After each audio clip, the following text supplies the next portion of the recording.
Is it me? Kick, jump. Ninjas. Jump. Kick, ninjas. Jump, ninjas. Questions swirling around in my head. What could it mean? What does it mean? What is it? The answers are in the ninjas. Pick up the launcher at the ground. Ninjas are everywhere. The answers aren't inside the ninjas.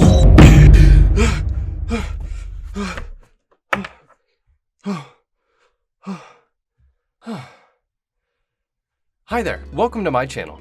My name is Kyle, and due to an overwhelming vote, I've been thrust into the position of Prime Kyle. Despite the tremendous pressure, I'm up for the responsibility. My time spent meditating on rocks has taught me that if I'm going to be the Kyle that I need to become, then I need to learn the proper self-discipline by familiarizing myself with the art of the ninja.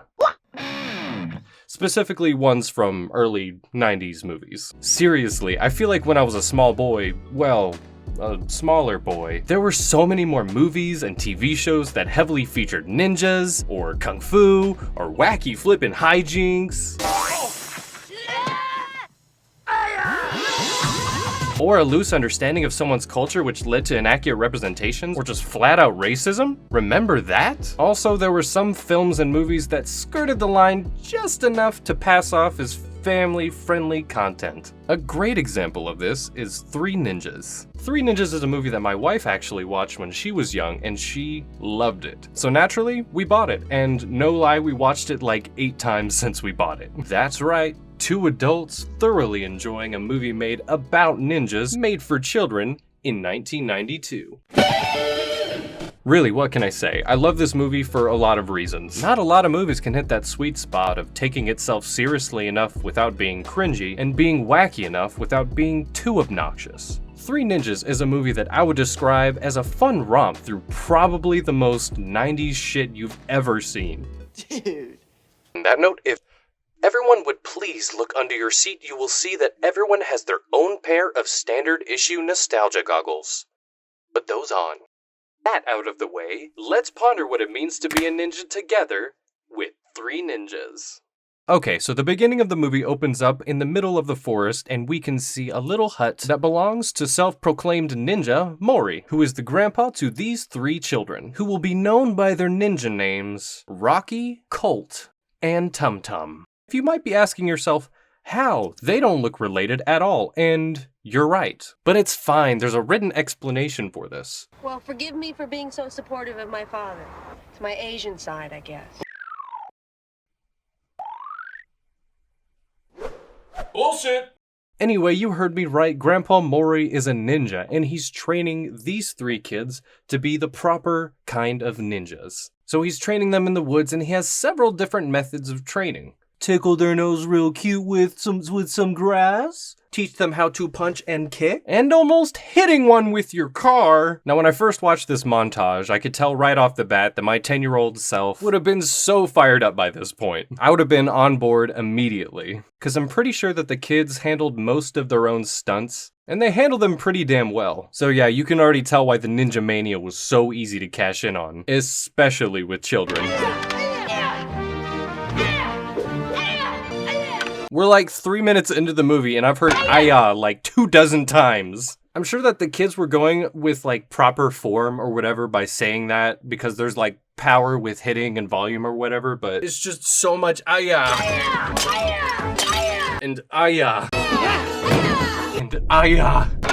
So several summers of ninja training has passed by, and finally the kids are ready for their own ninja mask and their own ninja name. Ones that we know oh so well by now. You shall be known as Rocky, Colt, Tum Tum. Colt! You see, I'm Colt because I'm fast, he's Rocky because he's solid, and he's Tum Tum because he'll eat anything. I won't eat dog poop. Oh, there he is. He's chewing on some licorice. Listen, you thought a movie from the early 90s was gonna take it easy with a character trait? So strap in if you don't like people talking with food in their mouths, because there's going to be a lot of that. Can't wait to show these to Dad. He'll hate them. Grandpa, will our Dad be home tomorrow when we get back? Well, he's a busy man in a very troublesome job, Tum Tum. And then we hard cut to a new scenery. Yeah, I'll bet he's in a dangerous type of work. What is this place? We're almost there. This scene plays out like a classic evil transaction between bad people.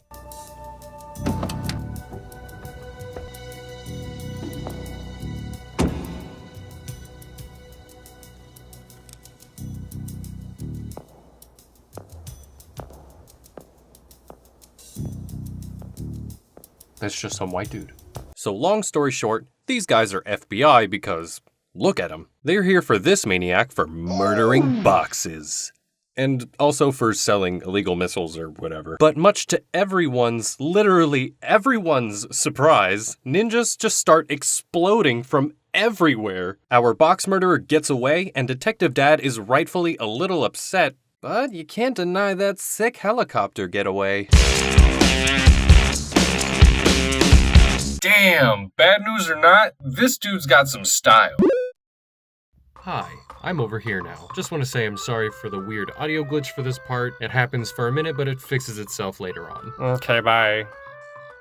So bad guy ponytail named Snyder gets away, and not a single speck of dirt on his white suit. Regardless, he's pretty pissed, so he takes it out on his assistant a little bit. So to summarize this dialogue while he's yelling, Snyder is mad because his ninjas could be top tier, but they're not quite on that level yet. And we find out that Snyder used to work really closely with Mori. Snyder recognizes that Mori is so much better at teaching fighting.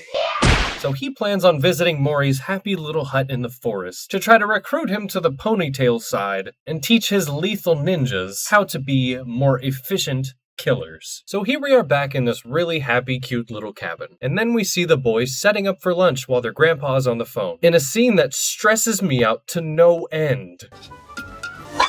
I know your husband hates it.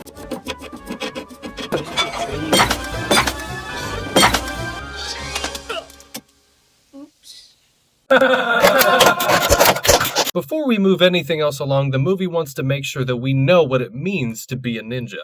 Coles, what is a ninja? A ninja is one who can use everything around him to trick his enemies. He is fast, and he is friendly to his environment. A ninja is honest and good. His mind, body, and spirit are one. He has self-control. He has discipline. A ninja loves nature, 'cause she is part of nature. A ninja never fights a battle. I'm sorry. What? Please let this poor kid speak without food in his mouth. We get it. He likes to eat. So Mori likes to teach Kung Fu with good intentions. That's when Evil Incorporated crashes the party and interrupts their lunch. Grandpa, what's going on? Rocky, let me see it. Shut up! Act like ninja, not little babies. Was he even acting there? That was pretty real. So because this is the world that we live in, ninjas start pouring out of the limousine.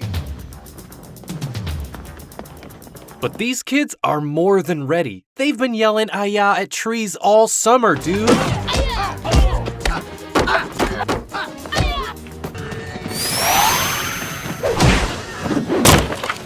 So, as a family, they beat up Snyder's ninjas, which awakens the ponytail from its deep slumber. So all of this is just Snyder extending the most unprofessional job offer known to man, to which Mori says no. So Snyder threatens him, our three ninjas, and their family. So what does he do when he has everyone right where he wants them? He leaves, for some reason, to go back to his office and wish that he took care of him right then and there. Douglas doesn't dare touch me if I've got his kids. You should have grabbed him when you were up at the cabin. Oh! Mr. Brown! Yeah. The feds have us all under surveillance. Every move we make, they're watching. And then the battered assistant points out that he has a nephew that works in the crime business. And he says he and his buddies are perfect for the job. All right, I'm ready. Show me these ruthless criminals. Hey, amigos, this is my library. You buy or you go. My apologies, my good man. My actual favorite part of this movie are these three guys. Marcus, score some nacho chips and some radical salsa. Dude, none of that green stuff. Dude. These guys are legitimately funny all on their own. And you, my good man? Open up the cash register. Whoa! Holy shit! The first time I saw this, it actually scared the shit out of me. I know it set it up that they're supposed to be criminals, but they're so friendly and fun. No sweat, dude. Cool. As a result of this, Mori thinks that they're finally ready to learn some proper self-defense. something that's a little more lethal. There are few places on the body that if you hit, be sure the person will not want to continue the fight.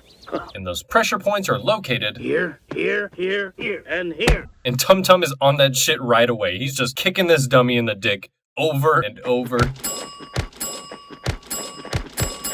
Maury's concerned with the kids' well-being, so he's gonna leave them at home with their FBI father. And then our friend Rocky has the most awkward encounter with a girl that I think I've seen ever. Hi. Hi.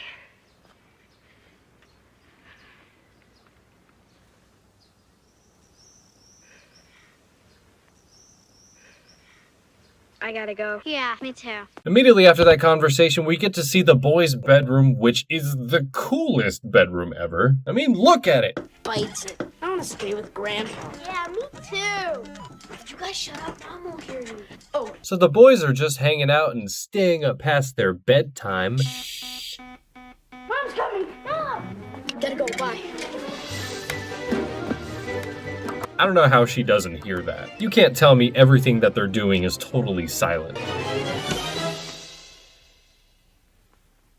Okay, sure, why not? So it's the next morning and all the boys frantically get their school stuff together, and then they ride their bikes to school. Well,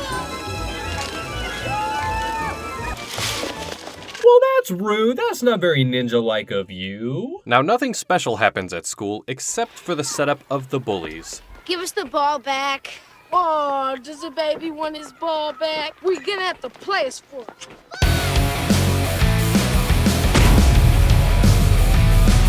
Now, these lethal-looking kids took Rocky's not-girlfriend's bike, so they wager all of their bikes in a basketball game. Now, this is all good and well, but the true stars of this scene are all of the awkward background characters, and their laugh, which could be used as a soundbite in a horror movie.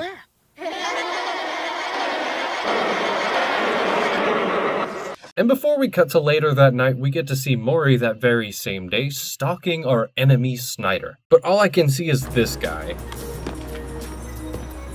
Please just stop doing things. Just stop moving. I'm getting stressed out just looking at you. Please just stop doing anything. And then we cut to the happy home of, geez, really? Jesus, give the kids' teeth a break. So the mom and dad are going out somewhere tonight and they need to bring home a babysitter. I don't know why. I'm kind of a big kid. I can take care of myself. I have a canned cell phone that can call at least one person. So Colt is being angsty and talking to his mom about how much his dad needs to be home right now. So he's being a little extra sassy with his mom. It's gonna happen. And then while the mom's leaving, her earring falls off. And then he finds a picture in his dad's study of his grandpa and Snyder together. Wait a second. They can't be in a picture together and not be friends? Grandpa is friends with the criminal? No way. Yes way. So that's what the kids deduce. If they're in the same picture, then they have to be working together. All right, here they are. They're here ready to kidnap the children. So these three very capable gentlemen show up just in time. Mom and dad are away, and they have a babysitter who looks like she could fall apart at any given moment. These guys steal the identity of this pizza boy and his pizzas for super secret infiltration. Okay, so pretty serious situation. There's guys in the house with guns, and they're trying to kidnap you. But they decide they don't want to call the police anyway. They would much rather show their dad that their ninja skills are much more than capable, and they want to take care of these bad guys themselves. Yes. Should we do it? Let's. Moralize. Whoa, hey, Tum Tum, a little over the line. I'm talking about fighting anyone. I'm not trying to. You trying to fucking eat somebody? I think you should tell me. He'll eat anything. He'll eat anything. So then begins the longest sequence of the entire movie, where the kids absolutely physically punish these guys for a solid 15 minutes. From a series of Home Alone type traps, to chemical warfare, through a long sequence of many ayahs,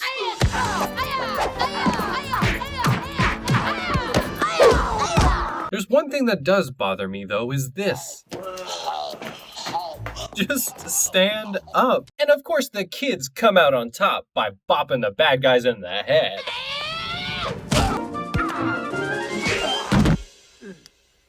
All right, Emily. No sweat.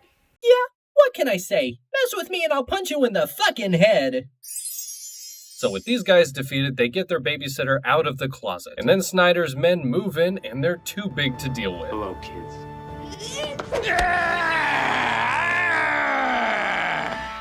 So the children are captured, and they get taken to the boat that we saw earlier. So as a result of these kids getting captured, unsurprisingly, their house is swarming with feds. Freeze!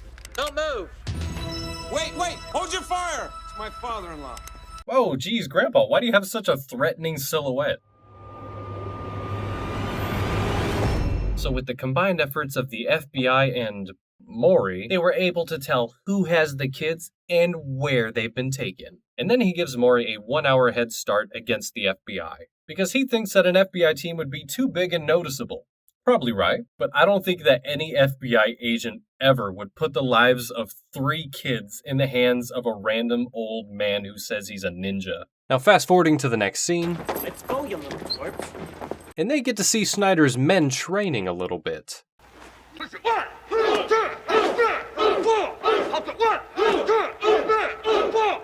I like to imagine this guy doesn't know how to count any higher than 4 and he's just getting away with it here.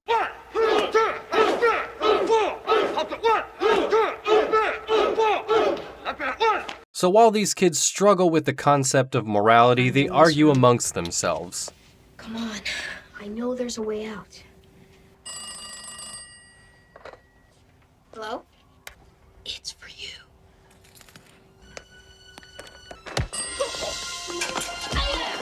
So that's all you had to do to trick these fully fledged ninjas? It's for you! Huh. Snyder's lackey then notices that the kids are gone. And for some reason, before he tries to find the boys, he calls Snyder to make sure that he wants them to find the boys before he chases them. They're just kids! Kids! I want them found now! There's a line for the trailer for you right there. There are a lot of standalone fight scenes on the ship that are worth their own little feature. They're fun in their own way. They ultimately run into their grandpa finally, but they're worried that he works for Snyder. Grandpa, please, it's just us. Don't do it! Grandpa, no! Oh, okay, so I guess he just fucking killed a guy, huh? And no one's gonna talk about that. Cool. You're gonna have to answer for that, Maury. And just like that, we trust you again, Grandpa. Thanks for killing that guy. We finally make it to the dojo where the kids have their final battle, where they some more. As a matter of fact, I would love to see the transcript for these scenes.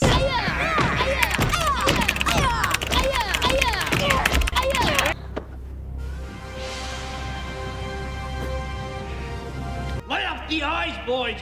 Light up the eyes!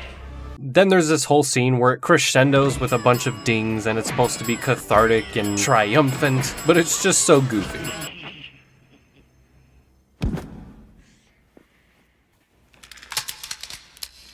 What the fuck? Little overkill, guys. So the final battle is here. Maury and Snyder. What do you say? Teach my men? Oh, geez, I don't know. I'm gonna have to think about that. I guess the long answer would be... No! And they do one last family huddle where Tum Tum hands him some lucky jelly beans for snacking. They trade blows back and forth and it looks pretty even until Grandpa starts to lose a little bit.